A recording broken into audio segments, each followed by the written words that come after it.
Hi, this is Stuart Weems and welcome to the Investopoly podcast. My goal is to give you simple, easy to understand strategies, insights and tips to help you master the game of building wealth. And in this episode, I'd like to talk about everything you need to know about capital gains tax, which might sound like a pretty boring topic, and certainly I would agree with you in that, but it's an important one, particularly as investors, particularly as we hope to generate substantial capital gains. We want to make sure that we're investigating and utilising every opportunity to reduce the tax that we might eventually pay.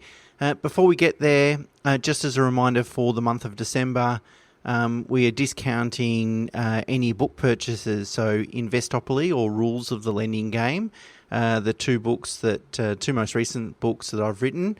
And we will send them to you for $20 and you won't have to pay for postage. We'll pick up the postage. So if you're interested in something like that, just head to the website.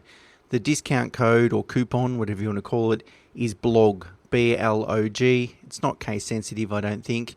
Well, I'm pretty sure it's not case sensitive. And so just use that code, say $20, no postage. Okay, let's get into the more exciting topic of capital gains tax.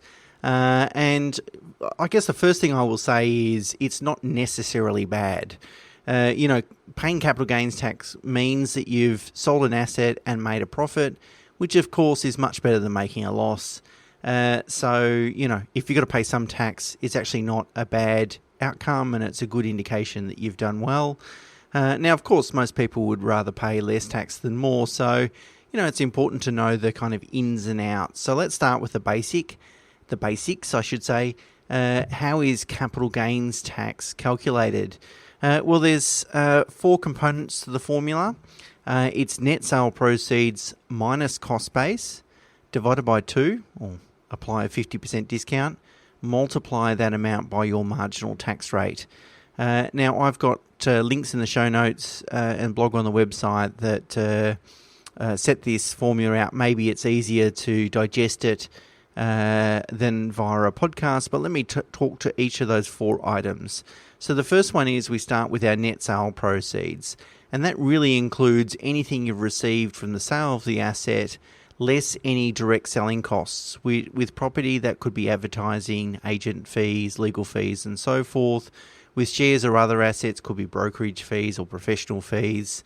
If you've gifted or sold the asset to a related party for less than market value, then your deemed sale proceeds is equal to market value.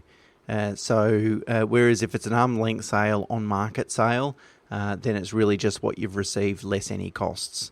So that's the starting point. That's what you've received from the asset. Then you've got to subtract from that what you call your cost base. And that's really the total cost of the asset. So it obviously includes what you originally paid for that asset, plus any related acquisition costs. So for property, it could be stamp duty, buyer's agent's fees, advice fees, legal fees, professional fees, etc. And for shares, it's probably going to be brokerage. Maybe you've got some advice fees, legal fees perhaps, and so forth. If you've incurred any holding costs during the time you've held that asset and haven't claimed a deduction for those costs in the year that they were incurred, then you can add them to your cost base. And similarly, any capital improvements. So if you made any capital improvements, you can obviously add that to your cost base, less any depreciation or amortization that you might have claimed during the ownership period. So net sale proceeds less cost base gives you your gross capital gain. Now, if you've owned the asset for more than 12 months and you're an Australian resident for tax purposes, you're entitled to reduce the net capital gain by 50%. So that gives you what's called your discounted capital gain. And then you need to multiply that amount by your marginal tax rate, because essentially that discounted capital gain will go into your tax return and it will be taxed at your marginal tax rate. So, for example, if you earn between $120,000 and $180,000 a year, your marginal tax rate is 39%, including the Medicare levy, so multiply that amount by 39%. Now, if the gain sends you above the highest marginal tax rate, so over 180, well then anything over 180 is going to be taxed at the highest marginal tax rate, which is 47%.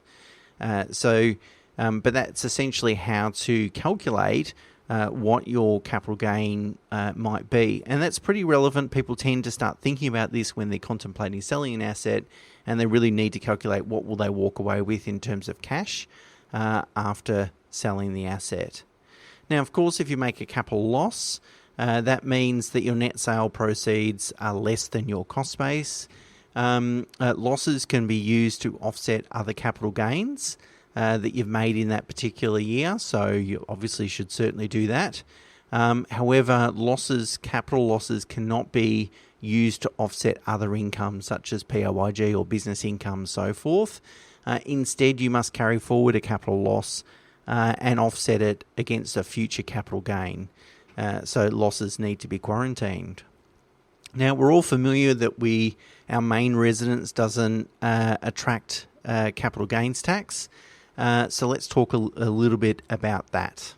So there's three elements that you need to consider to be eligible for 100% main residence exemption, which means your home doesn't attract capital gains tax. The first one is that you and your spouse live in it, that it's actually an owner-occupied residence. The second, that it's not used to generate any income, so you're not renting out a room or you haven't rented out previously.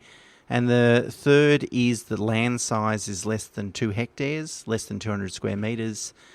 So they're the three elements. If you can tick all those three boxes, then you are it's very likely you're entitled to the main residence exemption. Now, you and your spouse can only nominate one main residence. So if you're lucky enough to have two homes, maybe a city residence and a treeside or beachside property that you occupy from time to time, only one of those properties can be deemed as your main residence. And of course, you'd pick the one that's going to have the lower capital growth prospects, I would have thought. But essentially, you can only apply one main residence exemption at any one particular time. Now, there's various rules for different situations, such as your main residence being on multiple titles. You've got adjoining vacant land, or if you've got multiple dwellings on the same title, or if you go and subdivide your main residence, etc., etc. So these are very kind of unique circumstances, and it all depends on the rules and situations. So it's always good to go and speak to, or very wise to go and speak to a holistic accountant to get some direct advice. And now what happens if you convert your main residence into an investment property, which is pretty common, people upgrading and then renting out their former home? Well, the capital gains clock will start to tick, particularly if you've upgraded, because now you're claiming another property as a main residence. You can't continue to claim your former home as a main residence as well, so it'll start attracting capital gains tax. Now, how that's calculated depends on the immediate use of that property when you first purchased it. So, for example, if you occupied the property immediately after you purchased it, your cost base will be deemed to be the market value on the day that it first became available for rent. So pretty simple. If you bought a property, 500 grand, you lived in it for a few years, you moved out, it was worth 750,000 when you moved out, and you went upgraded and bought another main residence. Well, any growth beyond 750,000 will start to become subject to capital gains tax. However, if you initially rented the property, so tenanted the property when you first purchased it, then occupied it, and then upgraded at that particular time, then you have to prorata the capital gains tax by number of days of ownership. Bit confusing. Let me give you a really simple example. Let's say I went out and bought a property and put a tenant in it for 2 years. Then I occupied it.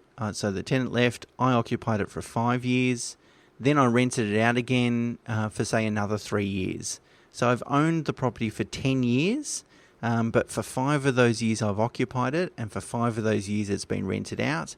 In that situation, I will be entitled to half of the main resident exemption. So for half of that time, or half of the gain will be tax-free, and half of the gain is going to be taxable. And that's because it was an investment property right from the beginning. So first day there was a tenant in it as opposed to me occupying it. So a couple of different rules there around renting at a former home. There's a nice little rule called the 6-year rule, which allows you to continue to claim a main resident exemption as long as you don't claim another property as a main residence. And it was really put in place to sort of help or assist expats going overseas or moving around the country and so forth. So it means that if I've got a home, I've lived in it for 5 years, then I decide to go and work in another state, and I'm going to go and rent somewhere else, then I've got up to 6 years to continue to claim that main resident exemption, even though I'm renting out my home and earning an income from it. And so that means that if I go and reoccupy the property before that 6-year period is up, or I go and sell it, I'm not going to pay any capital gains tax. If I don't do that before that 6-year period has expired, then I lose the exemption for that period, and it's then really based on the market value of the property at the time. So something that's worthwhile using. Also, if I reoccupy the property before the 6 years is up, and then vacate it again and put a tenant in it, again, I can utilise multiple sort of 6-year periods if I'm able to do that. A good way to sort of, generate some tax-free growth. There's not a lot of things in life that are tax-free, so if they're available, certainly we should try and avail ourselves of them. So let's talk about some entities now and some uniqueness, I guess, around companies and trusts and super funds. So the most unique thing about a company is that it's not entitled to the 50% capital gains tax discount. That means that any capital gains in a company are taxed at the flat company tax rate. So really, net sale proceeds minus cost base times the company tax rate. Now, if there's two company tax rates at the moment, 25% and 30%. So if your company is what's called a base rate entity, it will be entitled to a 25% tax rate. And in that situation, it's not too bad, because really the highest individual tax rate for a capital gain is about 23.5%, being half of the top marginal rate of 47%. So in an individual name, you've got 23.5%. In a company base rate entity, it's 25%. You're not too far disadvantaged. However, if the company doesn't qualify as a base rate entity, then the capital gain is going to be taxed at 30%. And that starts to become too prohibitive. So if you are going to use a company, it's something to really think carefully about whether that company will qualify as a base rate entity. And essentially that means, can you distribute some business income into that company so that more than 20% of its total income is business income? In that case, there's a chance you can qualify as a base rate entity. So something particularly for people that are self-employed that have that flexibility to really think carefully about. If a family discretionary trust makes a capital gain, of course, we know that family trusts can distribute income and capital gains to various individuals or entities. Depends on what their trust aid says, but most trusts have very wide sort of distribution powers.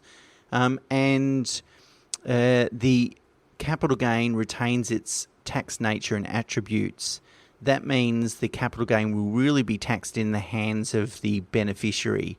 And whether that beneficiary can use the 50% discount and whether they can offset against other losses and so forth will really depend on the beneficiary's tax position. So it really kind of just flows through. So if a family trust distributes to a company, for example, well, that wouldn't be wise because you've lost the 50% capital gains tax discount. Well, wouldn't be wise if the company didn't have any capital losses, of course, but if it has capital losses, maybe it's a good thing. Super's always a concessionally taxed environment, and we know that in an accumulation phase, so the phase before retirement, super funds are taxed at a flat rate of 15%. Now, with capital gains tax, its discount isn't 50%, it's 1/3. So essentially, by discounting the gain by 1/3, you're essentially reducing the effective tax rate to 10%. So during accumulation phase, all gains are taxed at 10%. In retirement, as is very well documented, the tax rate is nil. So no tax on capital gains or income. It's one of the great attractions, I think, of accumulating at least some of your wealth inside super. Now let's talk about inheritance now and how capital gains tax works with inheritance, because often it's a surprise that you inherit the cost base and the nature of the asset from the predecessor, which is obviously the person that's gifted or bequeathed these funds or assets to you. So that means if you go and subsequently sell an inherited asset, so quite common it's some shares, you get a parcel of shares, you'll be taxed on the full capital gain of that. So it really depends on when the predecessor purchased it, how much they paid, and then you'll be taxed according to normal sort of situation as if you were the original purchaser. Of course, if you're selling someone's former home, you still might be able to utilise the main resident exemption, so that could be capital gains tax free.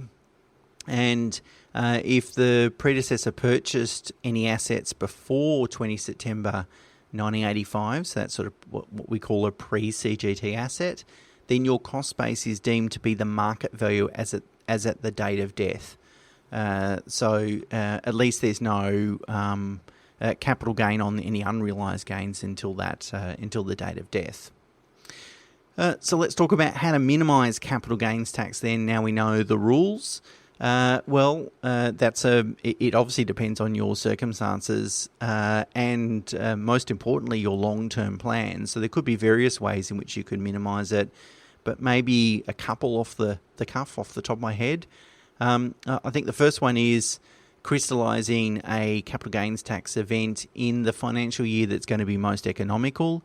So if you're 2 years away from retirement, delaying the sale until post-retirement, and your income, you'll be able to forecast what your taxable income might be in retirement, but it could be nil, and that might save you a bit of money in terms of delaying selling an asset. Of course, sell assets in the right order. So sell assets that are expected to crystallise a capital loss first.